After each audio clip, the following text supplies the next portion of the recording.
That's right, because you weren't live yet.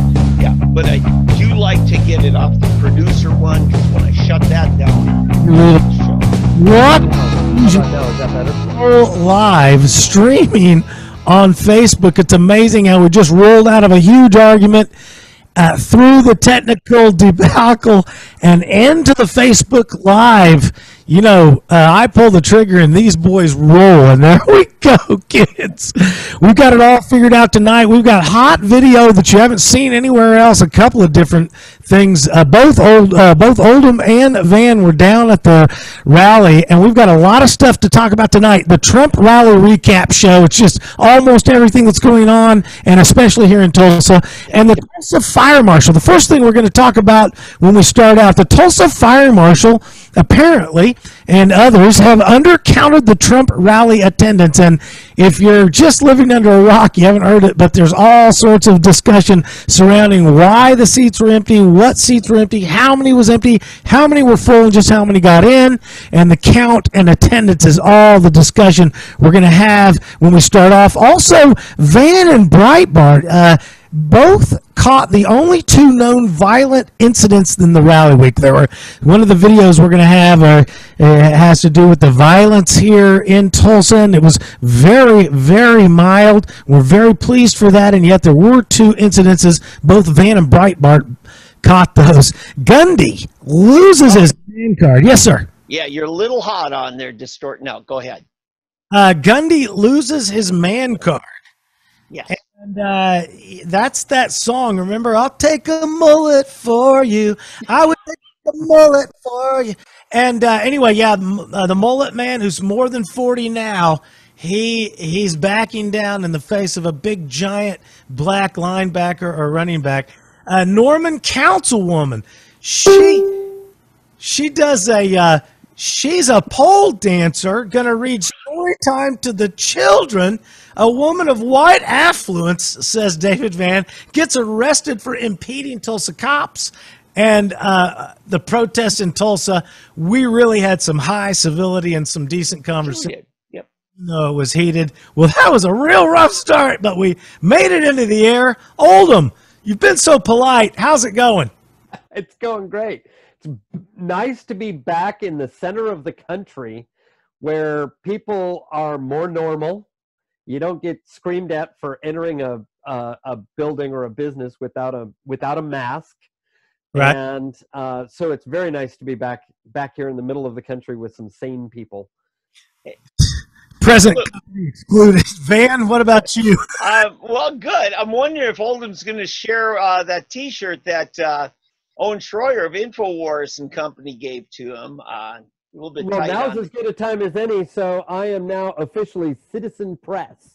Yes. Wearing my InfoWars. And we are just rack tech here. Oldham, your mic is. I'm a man, Tom. I'm a man. I have an OAN shirt. I'm 40 centimeters. I'm a man. What'd you say about my mic? It's just crushing down. We're having all sorts of tech, and somebody's dinging like they're popular. Which is that was my phone. horrible on the show. Hey. But there were, look, I know that I signed up to get tickets, you know, and my wife even signed up to get tickets, and we were never responded to like you could get tickets. So we thought, well, can't get tickets. And so how many people went? How many people didn't go because they didn't get a response? Tom, that ding was Ethan from Tulsa telling you that you're too in love with your microphone. You need to socially distance. But you're fine. Yeah, appreciate Ethan on the techie side. Oh, yeah, I forgot. Oh, there it is. Sorry. Yeah. There we go. There you go. That's a little better. Yes. All right. Memories of Oldham's. What was that airport with the prophylactic? No, that was Naked Gun too. Okay, there you go. Well, anyway.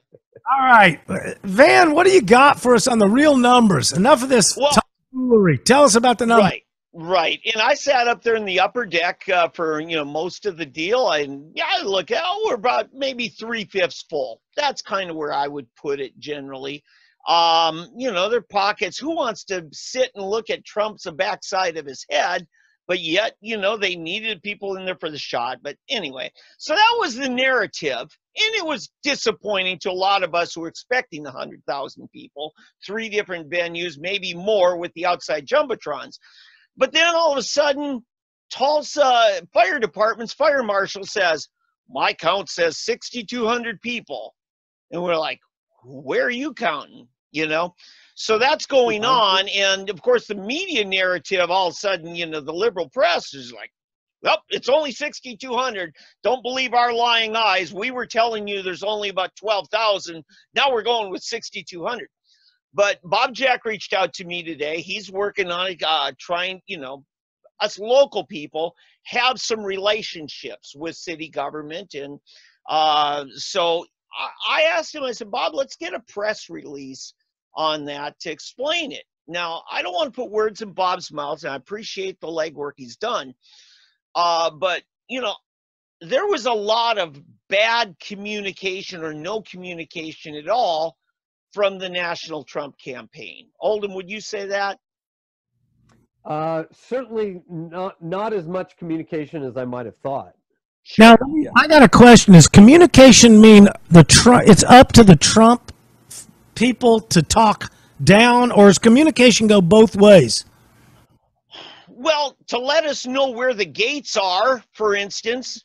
Anybody call to find out, or do we just wait to get the word from on high? Right. We gave them our cell phone numbers in order to reserve tickets, and there were 1 million of us who did that.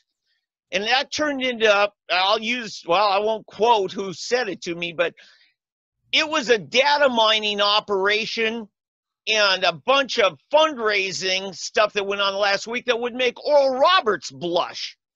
I mean, it was just everything except tell us where to be, when the gates are opening, where the gates are at. We got an email the morning of finally telling us, after people waiting in line, saying you can't bring things like a selfie stick, bottled water, what you can't do. And there's just piles and piles of stuff that people had to dump or go back to their car if they had a car there, didn't get dropped off. So there was a lot of just bad late communication. And then in that email, they never told us where the gates were. So you had to roam around a perimeter that was probably about 2 miles circumference to find the gates. When you say they never told you, you mean the Trump team, right? They are the organizers of this rally. Exactly. And you say you asked them for the information and they never gave it to you. Oh, there was no way to ask. Well, what was missing was an advertisement of the gates and their locations. So I found them by driving around the night before, so I knew generally where they were. Certainly the one on Boulder, because that was obvious where it was going to be. But the others, they did have. I mean, I knew that there were other gates. I didn't know where they were going to be, and so it was going to be kind of catch as catch can. If they were out there. Let's put it this way. It wasn't published in the newspaper. Yes. I don't know if that would need to be a bought ad to be able to do it. Certainly the city didn't put anything out. It seemed like there was a very little help from the city and the county who owns the center. Property that decides where the gate who manages the gate? No. That's a good question. I don't know. I mean, there's a name. There's a name of a company that manages the BOK, and they've been on the air promoting that they are anti-Trump. Well, remember, that's the BOK. That's what there's an outer perimeter through which you had to get through first. Either way, if the Trump team is coming to rent the utility called the BOK decides who comes in, where, and when on what gate. Well, into the BOK, but what David was talking about is into the outer perimeter, which is there was a large gathering area and a large perimeter around the BOK. And Yeah. that, to get into that area, you had to pass your initial screening. Yeah, That's Tom, where you couldn't bring your water, you couldn't bring your chairs. Okay, let me add clarity to this. Communication is what I'm talking about. Yeah, Tom, I had lunch with my kids yesterday. They took me on Father's Day, and they said, some of their friends live in a condominium that was gated off. And for them to get home, they had to go through all this crap. I mean, their right to keep and bear arms, open carry, was suspended because of the zone they lived in. And they had nothing to do with the rally. Even though there's only 6,200 people there? Yeah. But so you're right. I would say the rental of the arena that's done by the Trump campaign, they certainly should be responsible for details in that. But when the city goes beyond, or the state, or however, and then cordons off and even puts a curfew for a short time on a much bigger section of downtown, the city has a responsibility to its citizens. The city through the BOK? No. Not through the BOK at all. Remember, there's two zones you had to pass through. There were two separate criterions that you had to meet for the different areas. I'm hammering the communication aspect, understanding that communication is not a one-way street from Trump down to the GOP locally. It's a two-way street. If the GOP sucks locally in Tulsa, that's a problem. They need to get to connection with the BOK, even if the BOK is not friendly. No. Well, again, not at all. We are talking about not anything to do with the BOK. That is a separate issue. All right. Where they had. And they rightly fought people who wanted to try to hold the BOK responsible for illness and sickness that came from holding a rally. The BOK seemed to do their part actually really well. There were requirements that were placed, and I believe those were requirements that were agreed to between the BOK and the Trump team, and that was that everybody's temperature was going to be taken. They were going to get a little hand sanitizer bottle, and everybody was going to be given a mask to wear whether they wanted it or not. They didn't have to wear it once they got through security, but that's what you had to go through to get into the BOK. But before that was another area you had to go into, and that was what nobody knew, where the gates were specifically. There was no advertisement of that. And where that all falls, I think is a point for people to discuss in our comments. Because it's like, where is this? How could we do this better next time? Because this is not this is not the last time this is going to happen. 15 minutes in, rumbling, stumbling, bumbling into the show. My temperature clearly is hot. I don't know what doesn't matter, though.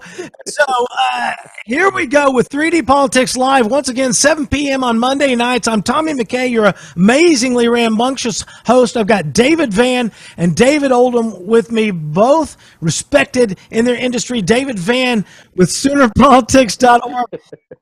David Oldham with Constitutional Grounds. I sure respect you guys. That's why I'm saying here. So the thing is, I'm all hot about, it ought to be so easy. I mean, when Pink comes to town, she sells 1,000 tickets a second in 5 minutes, and they're sold out. Everybody gets in, But the management team of the BOK isn't so partisan. They hate Pink. And this is one of my problems, is that we spend bipartisan tax dollars to support the BOK, and our leaders hand it over to a partisan management team. That is not representation. I think you're being unfair to the BOK, because this is a different part of city government is where you're and even bigger. It's a combination of the Federal Secret Service, which even shut down the interstate. How's that? And then the state patrol and stuff, and then the city. I do believe it's the city police's job to let the people know just how to get around, just from a logistics standpoint. But the Trump campaign should certainly make it available to the rally guests how to get to the rally. And so I'm going to hold the Trump campaign responsible, and I'm going to hold the city government who shut down our roads to tell us how to get where we need to be. Those are the two entities. And my big bugaboo was the curfew, that the curfew for a period of time, because curfews are 100% unconstitutional. They don't get to dictate a curfew because that's easier for them. Right. And so we need to have that discussion at some point. Right. But anyway, it all ended up coming off okay, but there were some hiccups. Tom, can I give us what everybody else thinks? If I give us a takeaway on this, it's Sooner Politics wrote an article, the reasons why the numbers were lowered, and I'd recommend people go to SoonerPolitics.org. It's on the front page. It's really not because protesters were able to block for any period of time significantly access to get in. It was more the overhyping of the campaign, saying there's 1 million people want to get here. We expect at least 100,000. And most of my friends said, my God, I didn't camp out Friday night, so there's no way I'll get in, so I'll just watch it at home. And that's really, in my mind, that's the biggest thing. Well, and the Democrats, many of them, and one I think we shared some discussion on, and maybe on Facebook, but she brags about, I'm a Democrat and I got 300 tickets, and I deceived everybody. And the real takeaway from her comments is, look how proud the Democrats are to be deceitful, isn't it? Yeah. Right? It is, but it's not deceptive, It's, but it's nothing new to politics. However, what we did find out is a trick that'll never work again for the Trump campaign is to say you have to reserve seats, because they didn't even ask for any tickets of anyone. They didn't ask me to show a text on my phone, nothing. Yeah. Well, and if we're going to talk about why people didn't show to the degree that we all expected, there are a lot of things to talk about that. I've today found out about 2 people specifically who have been contacted. One who has been suspended from work without pay because they attended the rally, and the Trump rally, mind you. And I've heard nothing about anybody attending the Black Lives Matter rallies or anything like that, or any of the open Oklahoma or any other state rallies. But when it came down to Trump, it's like, if you go to that, then we are suspending you without pay. You must quarantine for at least 14 days.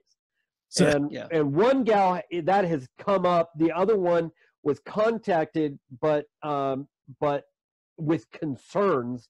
But because they work remotely, for the most part, that's not going to affect them. But if they had to go in the meantime, they might have to do it despite HR, or they might have problems. But they're punished for their political views via a medical assault. Well, that's what's going on with COVID in general. That's become the de facto excuse for all things political, and we can just declare it for COVID, and we use it. The thing is, it's only going one way. Those of us who are going around without masks, who want things open, who want to take responsibility for ourselves, are not the ones who are doing this sort of thing. It's just the opposite. It's the people who want to demand that we submit to them and their desires, those who want to impose their will on us in one thing or another. They're using COVID as the excuse to do that. And that, there's some people from the Trump event that have now tested positive, and they're being sent to quarantine. And then everybody's like, oh, see, we told you. Now I have some real sympathy for these people who are suffering. And my response to that was, victims who are raped by the coronavirus should not be blamed for what they were wearing or not wearing when they were attacked. There you go. Hashtag believe all victims. Yep. My comment. I mean, you heard a guy just wears a sexy mask. How have they tested positive for corona this quick afterwards? I mean, the point is, did they go there with it? I mean, to have news come up this quickly when you haven't even had a chance to have the incubation period, Right, means that there's something wrong with the reporting. It's a narrative. It's propaganda press. It is not legitimate unless they are, as Craigslist, the one Craigslist ad, they were somebody who went there to try to sabotage everything. let me say, Oldham, though, the narrative on that would be that this person finally tested positive. They were potentially a carrier while they were here, not that they got it here, but that they could have been spreading it here. Hey, welcome to life. Yes. That's the point, is I have responsibility for me. Yeah. You shouldn't be, I mean, if you're there deliberately, like the Craigslist ad wanted people to show up, they wanted sick people with positive COVID tests to show up and commit crimes of trying to expose other people. Yeah. Now, I want to say, Oldham, you and I both went through the same running of the gauntlet where the protesters were screaming and yelling, and it was hard-pressed gaggle. And if you or I were going to be exposed to it, that's where we would have been. It would have been the protesters outside that we're crammed in that canyon with hardly any wind, and everybody screaming and yelling and chanting. Correct. So let's not blame Trump for it, and Trump didn't make those protesters show up. Well, if you want a super spreader, it's comedian D.L. Hughley, who fainted on stage while he was giving his concert. I mean, here's the kind of guy who shows up to sick work. To work sick? Yeah. That's what I do. I'm just saying, this guy's at his concert, passing out on stage, trying to be a comedian when we all know that comedians do politics these days and Trump does the comedy. Do you see the humiliating thing where he does 7 minutes of total deprecation about how he can't walk down the ice skating rink that is the ramp 600 times. Trump does a better Baldwin than Baldwin does a Baldwin. You know what? I've been to the old Rush to Excellent tours. My first one was Oklahoma City, 1990. And Trump is doing nothing but the Rush to Excellent tour. This is exactly the way Rush would keep a crowd spellbound for an hour and a half.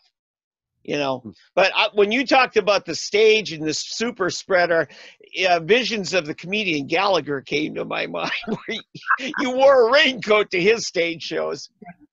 Holy watermelon. Exactly. Yeah. You have to be our age to remember Gallagher. Yeah, that's right. Your age. Tell us about the violent incidences. Since they're few and far between, we've just got a couple of minutes before the bottom of the hour, 5 minutes before the bottom of the hour. Well, let's start with, before we get into what actually happened in violence, let's get into the fact that there was so little. And the fact that with the protesters, I mean, and there were times that the bullhorns were bell to bell, and they were yelling at each other through the bullhorns in each other's face, separated only by the bullhorn, and having all of that kind of a yelling match and so forth. But there was no violence during the protests. Right before there was no violence, there was this guy that came along, and what did he do, Van? Well, actually, in the days leading up to it is when there was. Yeah, violence. We had one, and I'd like to just go to that video here, and I'll have it playing in the background a little bit, volume down. I'm greeting the people. Yeah, I'm a blogger, soonerpolitics.org. Oh, really? Yeah, we've just coalition of bloggers. Let's watch cover what happens. A politics. man's going to sneak between me and this woman on the scooter. Oh, I'm a big Trump supporter. Oh, you are? Okay, Yeah. That's good. That's good. That's But I'm awesome. also a citizen ready, here it journalist comes. that, tries to Wham, make wham, sure wham, wham, somebody wham. has good. Yeah, here we go. I got it on film. What has he got? Okay. So this guy ends up, he's a homeless guy is the best understanding. Many of us question if he isn't perhaps a little bit mentally unstable. But yeah, that was what I caught on Thursday afternoon. Pardon me? You said mentally unstable, so I came back. Okay. So what ends up happening? Or did you just roll with the T-shirt? Okay. So what ended up happening, and this was a Cuban guy that he beat the snot out of. Guy sitting, middle-aged man from Miami, he'd come here, camping out, and he's reading something sitting in his lawn chair, and all of a sudden he just gets beat the snot out of by this guy who for the last 2 days, people have been giving him water and food and cigarettes and whatever, being nothing but nice to this guy. And then this happens. So I'd run into a friend of mine, a reporter with Channel 6, and I said, hey, pull it up on my Facebook. You might just see, some footage. I know I got a lot of it. I'm not sure if I got the beating. And, well, he didn't seem all that interested. So then I saw a Channel 2 news crew finishing up a recording. I asked them, I said, guys, if you want it, you can have it, Well, they weren't all that interested because the narrative was of the black men doing the beating. Yes, I'm going to say that because then I decided to go up to the AP reporter, Associated Press, and he was just filming, doing little human interest stories, interviewing people, why you here, where'd you come from? I said, hey, I got some footage here. It's exclusive. You want it? And I said, you can have it. I said, it's some Trump supporters beating up a black guy. Oh, my God, his eyes lit up. And I said, no, actually, it's just the other way around. A local black guy beat the snout out of a Cuban that was here. No, I wasn't interested. So I went home, and I got some numbers. And I called this Cuban, on a cell phone. I said, my God, I got the whole thing. And so I said, look, I'm going to publish. And I called out Channel 2, Channel 6, and I put it out there, and evidently one of you, I think, Oldham, you let me know, Lori Fulbright did her best to try to excuse why they didn't go with it. Yep. But Shay Rossi called me from Channel 23. She says, Dave, I want to go with this. Are you okay with that? I said, yes. So I did. The next morning, Channel 8 calls me. That's the ABC affiliate. I said, yes. And then I gave it to some Breitbart reporters the next day. And I said, oh, my God, we want to go with it. And I got to talk to them. And we started partnering for the rest of the weekend. I was providing them some eyes on the street while they were trapped inside the arena since 1 p.m. because that's what the Secret Service demanded. If you got press credentials, then we lock you up in a pen. Man does his own press contact tracing. Yeah, so I was able to do that, and then Oldham and I got a hold of the InfoWars people, had a great interview with them. We're going to talk about that in a little bit, but they're going to run it too. So that was the first footage of actual violence, and that, boy, did that spike my web analytics. You want to see the next one? This one's fun. This one's funny. If you're just joining us once again at the bottom of the hour, Tommy McKay here with 3D Politics Live, everything you've ever wanted to see on Facebook Live. I've got David Van from Soonerpolitics.org and David Oldham from ConstitutionalGrounds.com. Anything you ever want to know about state politics, the ins, the outs, the ups and the downs, Soonerpolitics.org with David Van is where you go. And if you have a question about constitutional rights and constitutional law, constitutionalgrounds.com is the place you go with David Oldham. And I'll always give you a snide comment at Tommy McKay on Facebook or Twitter. Well, I can play it either way. I can do your philosophical debate, or I can go in the gutter and do insults. Either way. Well, Tom, let's give a warning. If you're going to argue constitutional with Oldham, get your homework done. Believe me. Oh, yeah. I'm doing mine. It's the only reason I think. All right, you want to go into the... Here we go with the other act of potential violence. Well, people... It wasn't. It was showing off. It was people, but they got hurt. They got butt hurt. Epic fail. Yes. For him, I mean, he's going to save the country. That's how I feel, and that's the steps. I mean, he's one man and he's doing it all, but you know, we all stand behind him and want that same thing. I mean, that all our rights are being Here it comes. stripped away.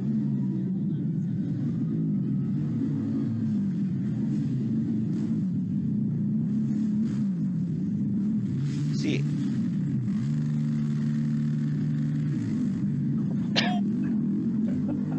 It still makes me cringe.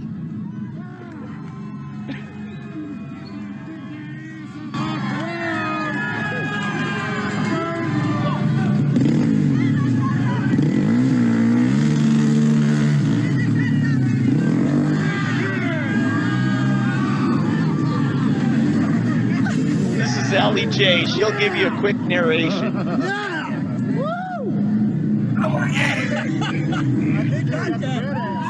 Explain what just happened. Oh, we caught it. You're gonna have to give me a copy. You're gonna have to give me a copy. So we were enjoying our lovely interview, and like I mentioned before we started talking, there was probably some Black Lives God is with us. All right. Matters members on four-wheelers, and you know, they've been coming up and down the street, and we just happened to catch them epically fail at doing a nice trick, and I think the supporters here very much enjoyed seeing that little mess up. A big oof, I would say. A big oofta. That's what I would call it. But So anyway, as the let me pull this back off there. So in interesting comments, I'm just shortening this, is the people there, they were seriously concerned and wanting to help the guy, but the guy just was so embarrassed he took off, and he didn't trust his pilot anymore either. He walked back to Greenwood. Oh my gosh. But that was the only two moments of real, you know, excitement that was caught on tape. There were some heated moments of discussion. Right. What I heard from the people that I knew that went was that really both, there were, to quote a phrase, there were good people on both sides. Yes. There were some people that wanted to heat it up, and both sides had people that said, look, we're not here to fight. This is important. That's why we're here, but we're not, this isn't a bloodbath. You know, it was, from what I understood, mostly people were civil. Yeah. That's what Olin was saying earlier. Yeah. Correct. Yep. And, you know, America's Voice was there. Will Johnson, you know, he's a black guy with the cornrows and beads, and he's out there having some great debates. You can catch some great stuff on that network. OEN had people there. I didn't get a chance to talk to him. And then Owen Schroyer tonight talked quite a bit about it on his show. So, you know, conservative media is so important, you know, people that are going to get out the message, because we know unless they're the conservative media, they're certainly not the objective media anymore. Well, at least objective. Yeah. Yeah. And I see you've got your OAN shirt on there. And of course, that stands for Oklahoma Acknowledges Natural Average Taxpayers. One American News. And now I have to tell you, they actually, I didn't get a chance to meet her, but I got a gift from them, except that Chanel Dion, who she's a reporter, she didn't come wearing an OAN t-shirt. She was big enough, tough enough to stand by Oklahoma State University, and there's a story behind that we should get into. So I wanted to show props to Chanel Dion for what she did, because it's more than what Mike Gundy was willing to do. And that stands for Oklahoma stands for United Natural Average Taxpayer. Yeah. Because Or Chuba Hubbard is now the coach of OSU. You know, drop and we need to let our anybody who might be listening know what happened with Mike Gundy, because he started out. What did he say? Well, he was fishing with his boys. On a There you go. weekend. And, Tom made a good point. When you're fishing, you don't wear your fanciest, nicest clothes. You wear your fish wrap. So Wear the what he was t-shirt. doing, he didn't say anything. What he No. was doing was he was wearing a T-shirt from OAN. On vacation. And that was caught on camera, and the political speech police came out and gave him a hard time about it, right? No, it's his Heisman Trophy candidate running back blew up and went to the press. Chuba Hubbard. Well, like I said, the proper political speech police. Well, yeah. When- he became that, but his relationship Right. was more than that. Okay, well, so he's a snitch to the propaganda press to be the political speech police. Yeah. And now Mike Gundy has caught a lot of flack, and he has backed down and apologized Groveled. for wearing a shirt. Yeah. And I think that and that just disgusts me that people would do that. But here we have a gal who makes no apologies for wearing OSU when you have a lot of OU fans here in Oklahoma. And people came from Texas and other states as well. I mean, how are we not, why are we not wearing their shirts as well? So, She's so attractive when she's racist. So what I want to say, ESPN is very, very biased and liberal. And, they're literally the apologists for Kaepernick and the whole kneeling during, that. But far worse. That's almost a non-issue in my opinion. But, we're not having people bent out of shape and feeling victimized over somebody wearing an ESPN shirt or CBS Sports and things like that. It's so incredibly arbitrary. The reality, if you've ever been in Oklahoma and you fish, you don't wear your good believe it or not, we have good T-shirts in Oklahoma. You don't wear your dress T-shirt to fish. You put on the T-shirt that has one last chance to be worn before you throw it away. It's your OAN. People are too stupid to figure it out. And listen, when you're a coach, when you're a Division I college, everybody's giving you shirts in hopes you're going to wear it. Everyone gives you ball caps. I got to be really good friends with the TU football coach, Todd Graham. I did a lot of work with him. And I remember, seeing, my God, all of this just junk stuff that he would pile in his office. Shirt after shirt after shirt, Mm-hmm. So, yeah, they got these. They're one-time use and not even worth the laundry to them. My wife piles shirts up. I wear them. I go to the Quick Trip. And some guy's like, "Oh, you a soccer fan?" I look down, it's like FIFA. I'm like, "Oh, hold him!" Ah! And that's FIFA. Yeah. Talking FIFA to you.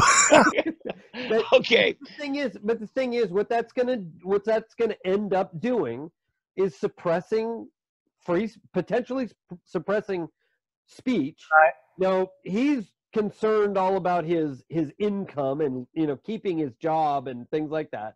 Yeah. So he's going to do whatever it takes to keep everybody happy. What does it ultimately do? Ultimately, it suppresses speech, it suppresses individuality, and pretty quick, people in Gundy's position are going to know that they can only wear their team colors, and if they go anything beyond that, they're not going to be able to wear ESPN. They're not going to be able to wear CNN. They're not going to be able to wear anything. They're not going to be able to wear a sponsor. Well, maybe a sponsor. But And I got something. Go, Van. Okay, so this plays into what happened when I ran into Oldham during the protest. We were standing right behind the riot police, and we're standing right next to the number 2 guy at InfoWars, Owen Schroyer. And I had been talking with Owen and his producers earlier, and then I saw this box of shirts, these shirts. sitting out in the middle of the street. And I thought, my God, did somebody with the network have an emergency and just drop their stuff? And it was worth some money, especially here in Oklahoma now, to a real conservative. So I said to the InfoWars people, I said, hey, look, I'm going to cover this up, scoot it over close enough to your awning that if they have to come back for it, you know, that they got it, because it's worth some money. And, so we left it. And then 2 hours later, I come back and I'm standing by Oldham and notice that box is still there. And Owen Schroyer and his team are trying to pack up. And I said, I mentioned something to Owen. And first thing he comes over, he says, hey, what do you want me to do with this box? And I said, well, I don't know. It doesn't look like they're coming for him. And I said, and he opens up, he sees it. I said, and they're worth some money up here in Oklahoma now to a real conservative. And he said, yeah, they're certainly not worth anything to Pussy Gundy. And I'm like, whoa. And then he had even more choice words. And listen, you have to go to Sooner Pod. I'm not going to play the video. All the guys in the casket. Okay. Yeah, it's on Sooner Politics. But he said, if they can, I'll put it this way, if they can emasculate Gundy, they can emasculate anyone.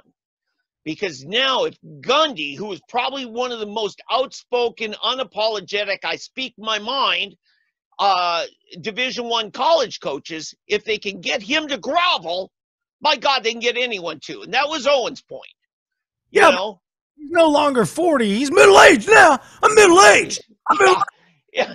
Well, in fact, and Owen said, look, I was always a Gundy fan. And then we both took turns impersonating his famous, I'm a man, come after me, protecting his boys. Well, he did come after him. Yeah, well, yeah, and he's not protecting his boys anymore. His boys are turning on him. And Schubert Hubbard, he went straight to the media and trashed his own coach. I'm telling you, the days of Barry Switzer, that would never happen. Or Eddie Sutton. How he thinks he's going to get. I always thinks he's going to get playtime. I really don't. I mean, you do that. I mean, you're just like shooting yourself in the foot. Yeah. I guess the running back, he's decided that the cause is bigger than himself, and he needs to sacrifice for the cause. I mean, if he even thought it all the way through. Well, and look, he's a Canadian from my understanding. He's down here, and all of a sudden, okay, fine, I get it. It's a racial thing, Tom. There's no reason to throw insults, David. Just yeah. No, I didn't say it's from Arkansas. I'm being a little bit civil. But anyway, but the thing is, he's now, if he doesn't realize, he may be a prima donna at Oklahoma State.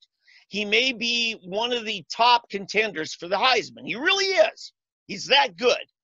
But the NFL is not going to look well on this. They do not like the Colin Kaepernicks, the people who make a social issue more important than their performance on the field.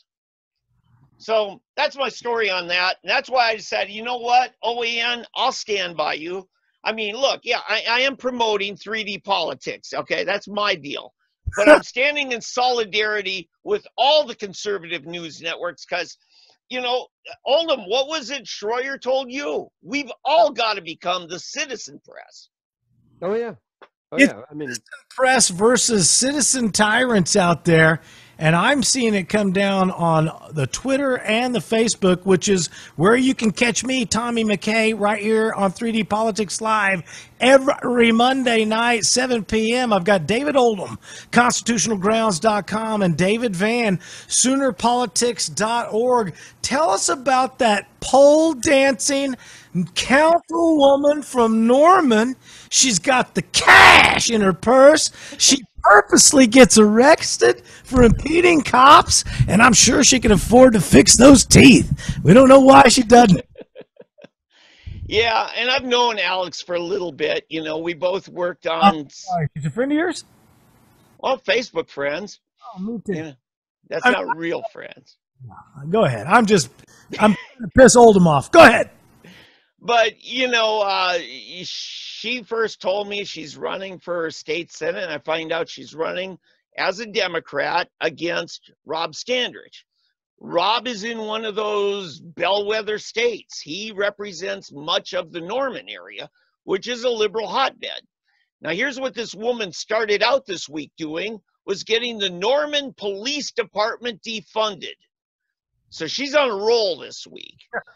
She gets done with that, and she comes up here, and let me tell you, and Oldham can confirm this, you got to try really hard on the streets of Tulsa on Saturday to get arrested. Yes, you do. These cops were very forbearing, very forbearing. Yep. But she got herself arrested, and she got herself bonded out 4 hours later, and she's so happy. Listen, this is street cred for her, because she's got a Democrat primary, and now all of a sudden she's a hero with the anarchist group. So she's the one that scaled the flagpole, is that correct? I don't know the details. The charge was, I think it was impeding an officer.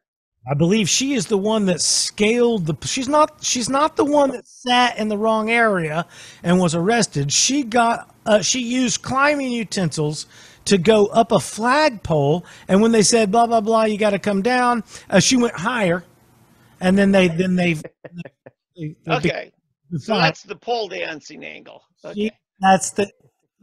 Whose story is this? Go ahead. It's yours now, Tom. Damn straight it is. She's the pole dancing, flag dancing pole dancer. And why don't they do a story time with her? You know, let's have her go in and read something. A city councilor who climbs a flagpole to get arrested could go into the second graders and read to them about how, oh, look, here's how you become a great advocate for freedom of speech. You know, Yeah. I mean, look, I'm not a racist, but I am a sexist. So, Tom, 10 years ago in Oklahoma, something like this would have ruined your political career. 10 years ago. oh, hers? Yes. Hell yeah. Well, maybe I should climb a pole. What the hell's wrong with me? I should have put on a skirt and climbed a pole 4 years ago. Paul Tay's listening. You might get 6 months in Paul, jail. Paul Tay's listening. I take it back. I take it back. That ramp was like an ice skating rink 600 times. Yeah. All right. Oldham's mad again. Damn it. I keep pissing Oldham off. Anyway. So, councilwoman, here's what I say. Like you said, Van, before I just stumbled off the edge, how in the world can there are teachers in Norman, Oklahoma, trying to maintain civility in their classrooms? Yeah. And those teachers say, look to your civil leaders, like this that climbed up a pole to purposely get arrested. Yeah. No wonder the children will tell the teacher to F you. I'm not going to do what you say. You're white. Yeah. Why should I do what you say? So literally the councilwoman from Norman is creating unrest in the school classroom for the students in Norman. It's insane what's going on. Yeah. I was 7 years old in the summer of '68, which they mislabeled the summer of love. You know, the Chicago riots of the Democrat convention, all that. I think we're in more broad civil unrest now than we were then. And that was the summer they killed Dr. King. You know, this is serious stuff.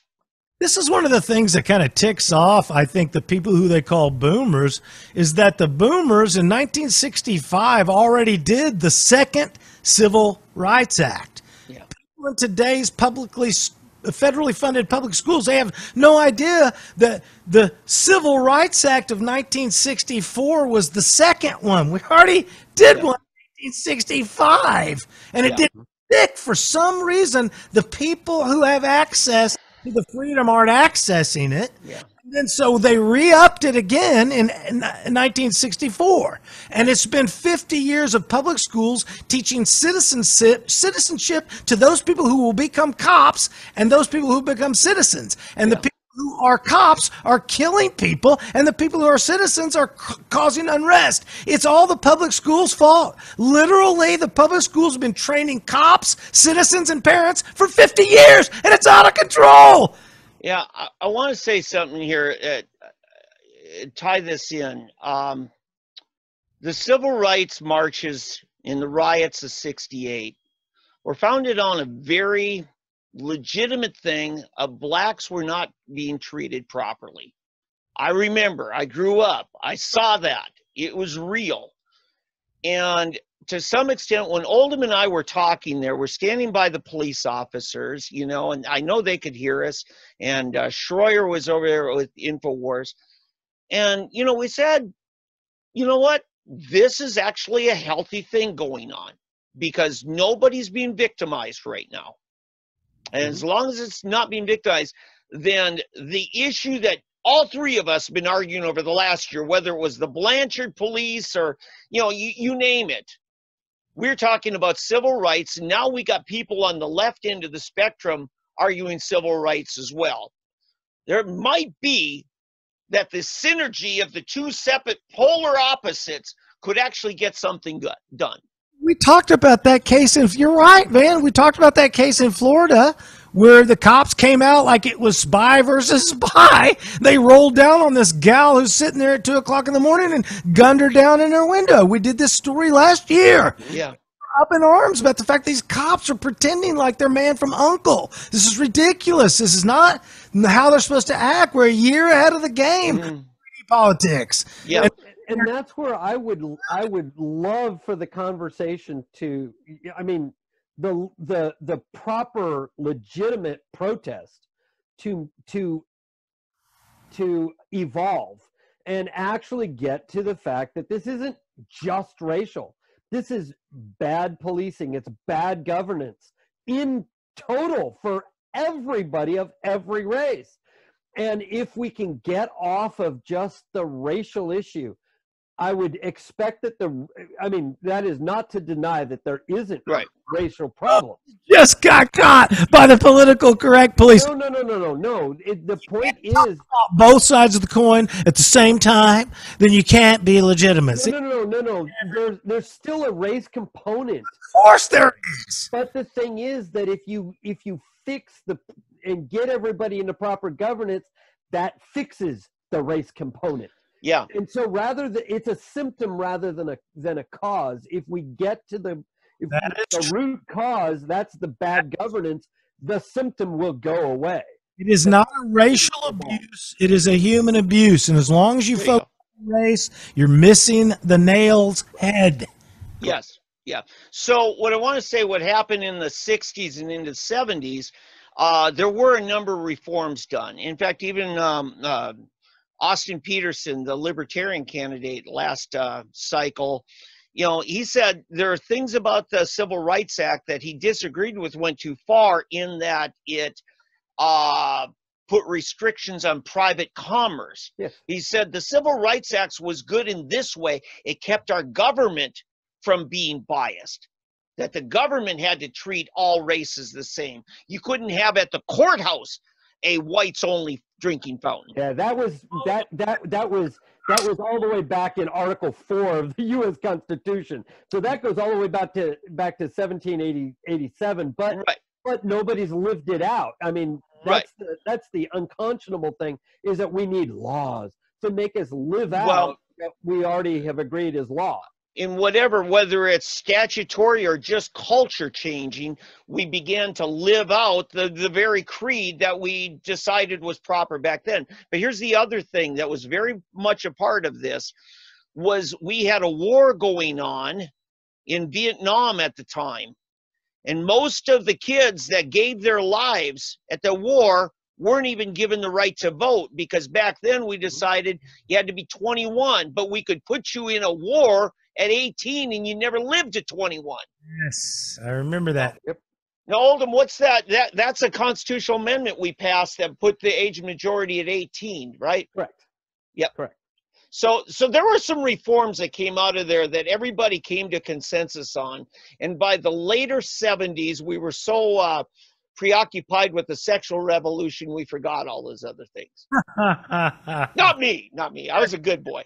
I, on the other hand. So we got about 5 minutes before we pretend we're going to get out of here within the hour. I think we kind of already touched on what was the label of the last concept, and that is that by and large, in Tulsa, we kept it together. I know that Trump took some heat for saying that things won't happen the same way in Oklahoma that they did in other states, and they acted like that was a threat. And it was brought out when my social media that I was reading is like Oklahoma, they pointed out in a very rational concept, is an open carry state.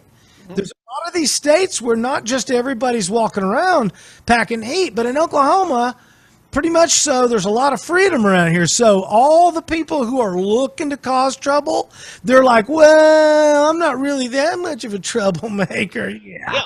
Let me just tie that in. See what you got. I'm sorry, Tom. Didn't mean to step up. That's all. Go ahead. Okay. Let's tie this in. You're in Oklahoma where we have what constitutional carry or permitless carry is probably more accurate term. Okay. But maybe that added to the civility because anybody, didn't matter where they live, when they come to Oklahoma, they could be packing heat. Right. And you had to think twice how you acted down at 4th and Boulder. The Wild Wild West was much more polite than it was Wild and Wild. Exactly. So there's a couple events coming up. I want to kind of use this last few minutes to talk about things. There's 1,000 black men Second Amendment march coming up. Yeah, what is that? I saw that. Well, you know, let's give a report on that next week. I don't want to say something incorrect. Saw the head on that. Yeah, because, you know, Tim Harper was down here. You guys remember he got crossways with David Prater last year, and they took away his guns because he was exercising his, you know, right to carry. And the unfortunate optics is he went into a primarily black neighborhood and then showed up at the front door of a church where there were kids. And I told him and some mutual friends, I said, if you're going to go in that area of town, get a few black men to carry with you. You know, because what ended up happening is so wrong. Well, we're in a political world, David, you know, and I know there's constitutional rights, but there's the optics and the politics. Wrong. Even the need for it sounds wrong. Of course it does, but I'm talking about making a political point. When you're making a political point, you don't want to be misunderstood if you can help it. And the fact that you're a white guy going in a black neighborhood with an AK-47, it's a whole different optic when you got 2 or 3 black guys walking with you. I think I see what Oldham is saying. It's like the right is there, and you shouldn't have to apologize for it. And what Van is saying is that we're going to do everything we can, literally go overboard to try not to be provocative. Well, and here's the thing. We've got to change hearts. We got to change minds. And sometimes we have to spoon feed these principles so that they get it. That is what I love about you, Van, because I have nothing to do with that. I dish out truth, and then you convince them. Go ahead. Well, you know, and listen, Oldham's right. On principle, Yeah, I'm not right. here to convince anybody. I'm here to say what I think is true, and hats off to you people that are diplomats. I'm just not. No, okay. I'm just the one. I try to get laughs all show long. No laughs, I'd be serious, and boom. Yeah.